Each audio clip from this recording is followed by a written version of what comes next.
Donne al lavoro in tempo di crisi. In occasione della festa dell'8 marzo vengono in realtà alla luce dati allarmanti sull'occupazione femminile in Veneto. Disoccupazione al 23%, percentuale al di sotto della media nazionale, d'accordo, ma preoccupante per una regione abituata a cifre molto più positive. E donne ancora più penalizzate quando diventano madri, visto che in Veneto circa il 30% interrompe per motivi familiari e sono ad esempio 400 i casi accertati in provincia di Padova nel 2012 di chi ha abbandonato il lavoro dopo la nascita del primo figlio.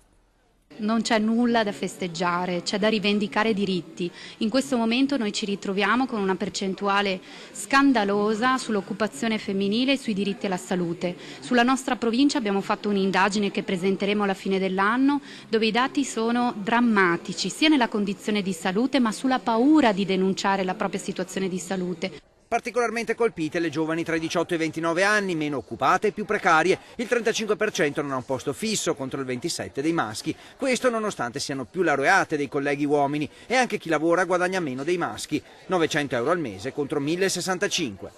Dato che le nostre giovani sono più scolarizzate, escono all'università con votazioni più alte, dopodiché l'accesso al lavoro è selettivo, per cui loro non riescono ad avere opportunità adeguate. Se noi andiamo a vedere all'interno della precarietà, la maggior parte del lavoro precario è declinato al femminile.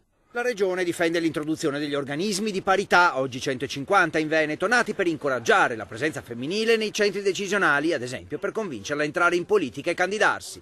Moltiplicando di fatto, direi triplicando gli organismi di parità sul territorio. Oggi sono quasi il 70% i comuni della nostra regione che hanno un organismo di parità oppure che hanno una commissione o che comunque si occupano di tematiche di pari opportunità, magari in rete con altri comuni. Purtroppo, tornando al tema dell'occupazione, rimane il dato negativo della difficoltà di rientrare nel circuito del lavoro una volta che la donna, per un qualunque motivo, perde la sua occupazione. Le donne hanno, una volta che sono fuori dalle aziende, dico una parola brutta, espulse e che non c'è più l'azienda perché hanno fatto i licenziamenti, ha più difficoltà degli uomini di ritornare nell'azienda o richiamate nell'azienda perché le lavorazioni delle donne sono un po' particolari.